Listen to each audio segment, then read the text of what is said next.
Ladies and gentlemen, boys and girls, children of all ages, welcome to the channel. It's your boy, World of Wrestling, here today to discuss about WWE Smackdown, June 14th, 2024 review.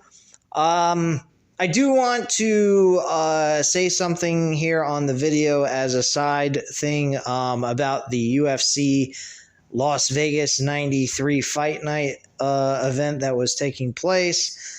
I am betting on it and so forth, but I was not feeling it.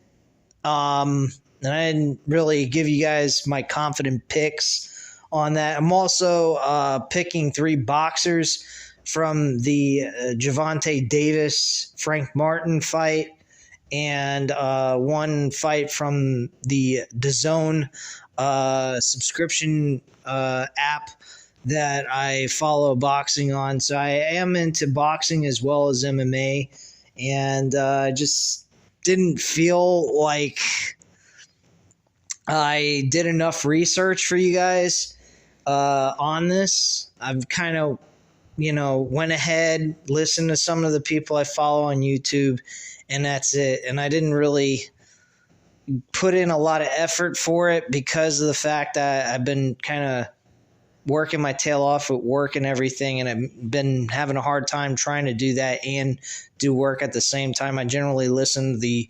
podcasts while I'm working, and trying to do that and work at the same time is kind of difficult sometimes, and my numbers haven't been exactly that great with work. So I took a break from that. I kind of just did $70 and dropped $10 on 7 different fighters and 4 MMA, 3 boxers, and that's pretty much what I did for this weekend. So I didn't really, if I win, I win. If I don't, I don't. But I'm not really worried about it. I think I did pick 4 good fighters for that UFC Las Vegas 93 event.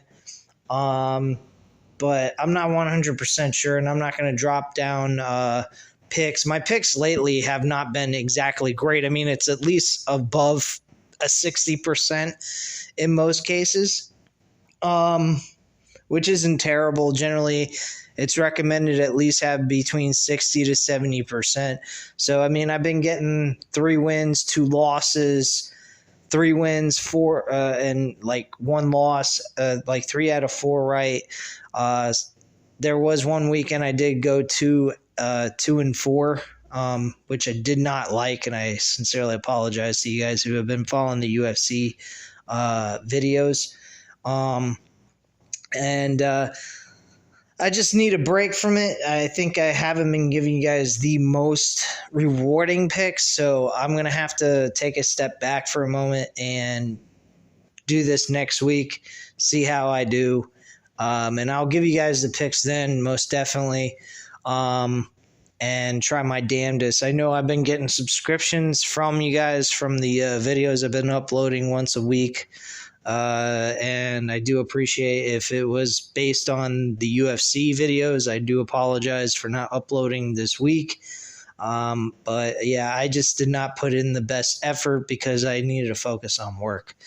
But anyway, guys, let's go into the review, though, for Smackdown. That's what you guys are also here for, pro wrestling.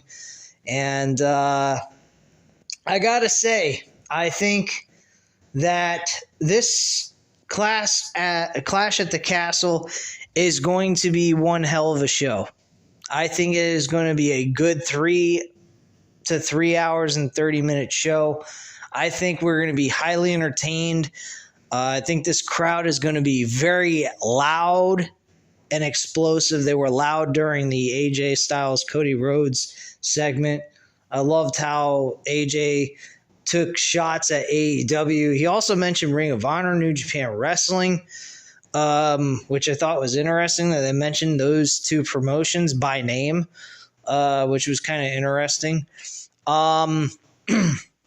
And then Cody took a shot at Mark Henry's little fake retirement on John Cena back in 2013, leading into the Money in the Bank show. So I thought that was kind of interesting that they threw that out there. in that promo. The matches that took place on this show, we had Chelsea Green losing to Naomi.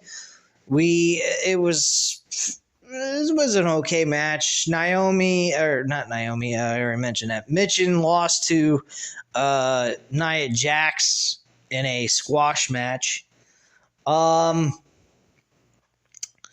Kevin Owens and Solo Sikoa had the main event for this show, and they fucking killed it. Absolutely enjoyed this. Very good main event. Went 11 plus minutes. So I was very satisfied with the result of the match. It was very good. A lot of good emotional. You got a lot of like sympathy going on for Paul Heyman in this whole situation that's taking place within the Bloodline story. And I think it's fantastic stuff, really, for Paul Heyman, generally storyline-wise. Kevin Owens and him, Solo Sikoa, they killed it. This should have been on the Clash at the Castle card, honestly. I think this was a very good match and pay-per-view quality, personally, in my opinion. But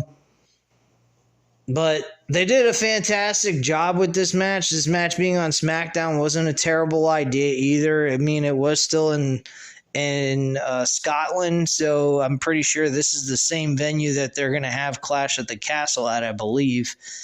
So I think this is going to go over well, and I'm pretty excited for this match, for this show.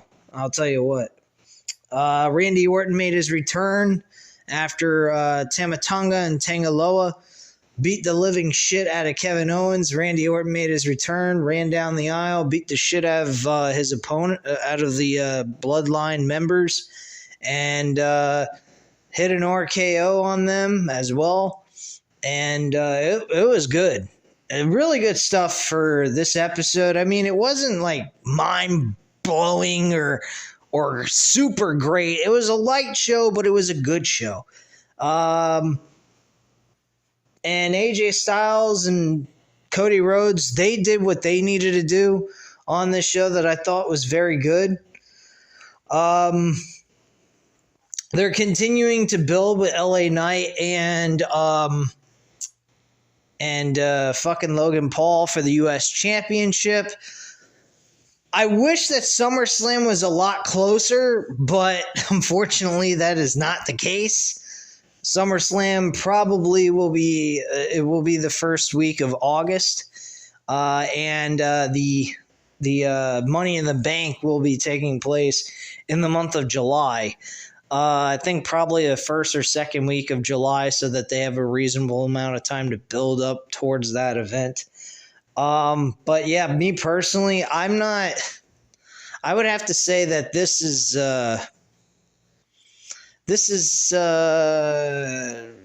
it could be dragged out, possibly. I'm hoping that it lasts all the way up to SummerSlam. That's when I think LA Knight should win the title. But yeah, LA Knight was fucking great tonight. He broke into fucking Logan Paul's home.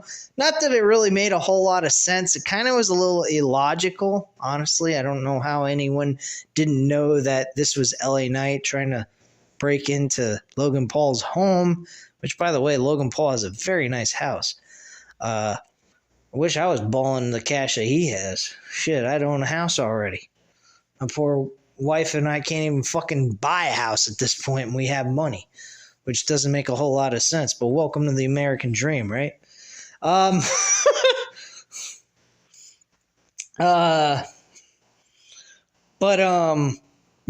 I personally, I thought this was very entertaining. As for like shitting on Logan Paul, disrespecting him, I mean, I was hoping that he was going to beat the shit out of him, throw in a pool. That would have worked out a lot better, I think.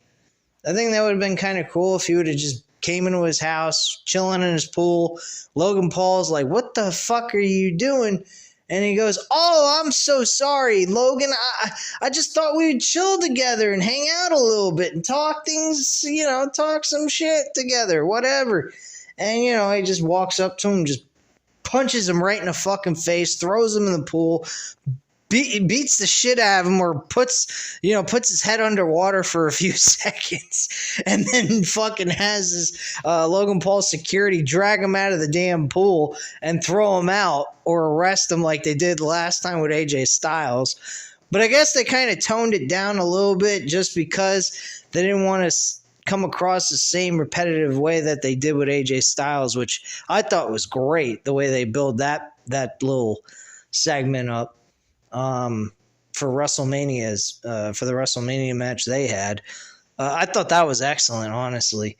I was kind of hoping something similar here, but they kind of toned it down a little bit. They just had him go in there, act like an a-hole, and just go, I just wanted to sit here and have a couple of drinks with you and talk it out with the U.S. champion, and blah, blah, blah. But none of that really happened. But me personally, I think the show was a solid show. We had Santos Escobar going up against Apollo Crews, which I forgot to mention. Didn't really pay much attention to that match. Didn't really care. So, whatever.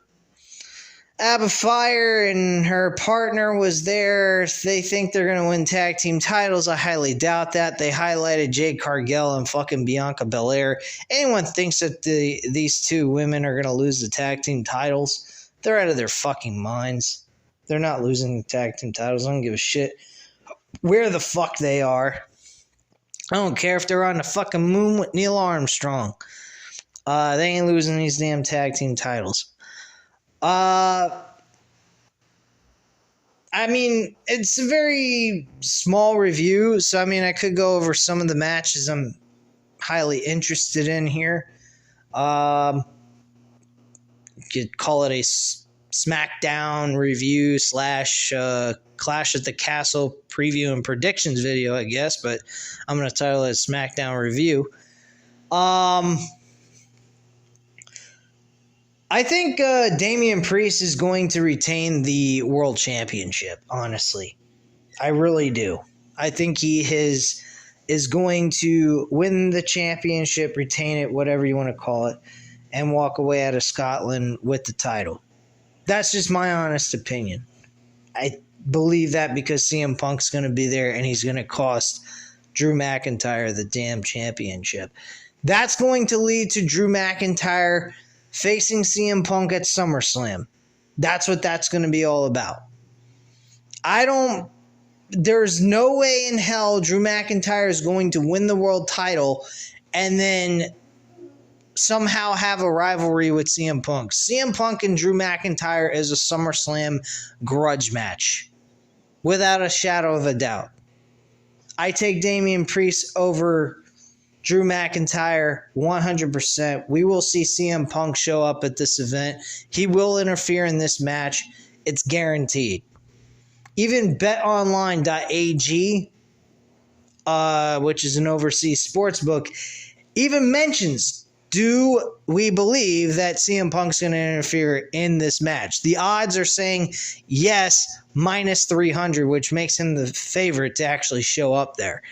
I totally agree with that. I believe he will be there. He will make an appearance, and he will be in that match, interfering in that match 100%, without a shadow of a doubt. It will lead to Drew McIntyre and him having a nice little brawl session during this matchup, or after the match is over. I do not believe Damian Priest and Drew McIntyre will be the main event.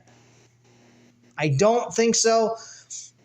I mean, it is believable for Drew McIntyre and Damian Priest to be the main event simply because they are in Scotland. And, Drew McIntyre is the hometown guy. Why not do that? I mean, come on. But with CM Punk going to be there, I don't see CM Punk. I don't see Drew McIntyre walking out with the world title simply because Gunther is waiting on the other side at SummerSlam, and that is the only thing that makes perfect sense at this point in time. Damian Priest is looking more and more like a babyface every single week. So there is a good chance that Damian Priest is going to be a babyface by the time he faces Gunther at SummerSlam, which will make sense as to the whole bad guy versus good guy situation.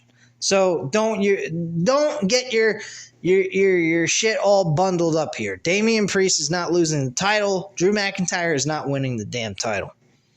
Sorry to say, but Damian Priest is the walking out as the world champion in my book. Cody Rhodes, AJ Styles, I believe is going to be the main event. I Quit match. I mean, it's definitely got a nice main event touch to it. I mean, it's a fucking I Quit match. We are probably going to see some blood. I think we are going to see some blood in this match. They even mentioned it during the promo tonight. I think we are going to see these men bleed. I think for the first time in WWE history, we are going to see bloodshed. Just like you see in AEW. Maybe not as crazy as AEW does, but we are going to see some bloodshed in this match. Guarantee you. And of course, AJ Styles is going to lose. How they get him to say I quit should be a very interesting one. I think they're going to be very creative with this. I don't think they're just going to have AJ Styles just simply say I quit just for the sake of, oh, I'm going through too much pain. We've seen this countless times, guys. Generally, in most cases, I quit matches occur in a certain way that forces them to say I quit because they refuse to say I quit. And I think that's the right thing to do anyway. So I hope the creativity of AJ Styles saying I quit is very interesting for all of us to see occur, because it's definitely well needed. So I hope that is the case. I hope we see something really cool happen in order to make AJ Styles say I quit. And of course, Cody Rhodes is going to win that match. He ain't saying I quit. Bayley gonna beat Piper Niven without question. That's not even a fucking question on my mind. What else we got on this card? Oh yeah, Sami Zayn versus Chad Gable for the IC Championship. This is a fucking toss-up. I don't know who the fuck's gonna win this, but if I had to pick, I'd pick Chad Gable. I'd pick Chad Gable in this match. I think he is definitely a guy that I would pick to win. Do I want to see Chad Gable win? Yeah, I guess. I mean, after 5 attempts going after this IC Championship, I think it's about time he wins the damn title. But what are we getting from the rest of the Alpha Academy? Are we going to get a full-on fledged turn where they play-acted Sami Zayn the whole time and they actually legitimately stay with Chad Gable and they all become heels? And it was all just an act from the beginning? Or are they fully going to leave him during this match? If they fully leave him during the match, I'd have to say Sami Zayn retains the championship. Without question. It wouldn't make a lot of sense if Sami Zayn loses the title after the entire fucking Alpha Academy turned on Chad Gable during the match. It wouldn't make a whole lot of sense. The whole point of them is to help him win the damn IC Championship. Now, I mean, what could happen is they all leave him and then the Creed brothers show up to make a humongous help to Chad Gable during the match with the referee knocked out, and the Creed brothers help him beat Sami Zayn for the championship. That I believe, if they do a change of heart for the rest of the Alpha Academy, and then the Creed brothers comes to the ring to make the save for Chad Gable to win the damn IC Championship. That's the only way I see this going. If the Alpha Academy leave him and he still wins the title clean, that makes absolutely no fucking sense. And why couldn't Chad Gable do that in the first place? It wouldn't make a lot of sense to me when it comes down to it. So I don't quite understand how anyone would be picking Chad Gable to win this match clean. He ain't going to win this match clean. I can promise you that. If he's winning the damn title, he's cheating. And he's going to do that with the referee knocked out. Guarantee you. And if the match ends clean, Sami Zayn's retaining the fucking title. No question about it. So that's how I think that match is going to go.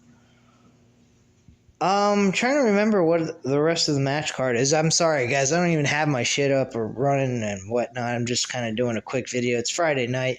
I want to go do something with the wife and get out of the house. We generally spend most of our time chilling in the house anyway, so I like to get out of the house and go, do something different. Yeah, I mean, I don't know. I don't know what else is on this card that's important. Oh yeah, the fucking tag team titles for the women's division. That's a joke and a half. Obviously, Jade Cargill, and fucking and Bianca Belair are going to retain their tag team titles without question. I don't give a fuck who they're facing. Speaking of tag team titles, they had Austin Theory and Grayson Waller effect taking place tonight with Johnny Gargano and Tommaso Ciampa. They're hinting that there's going to be a breakup between not Tommaso Ciampa, but between Grayson Waller and Austin Theory. And Johnny Gargano kind of, gotten Austin Theory's head a little bit, I think.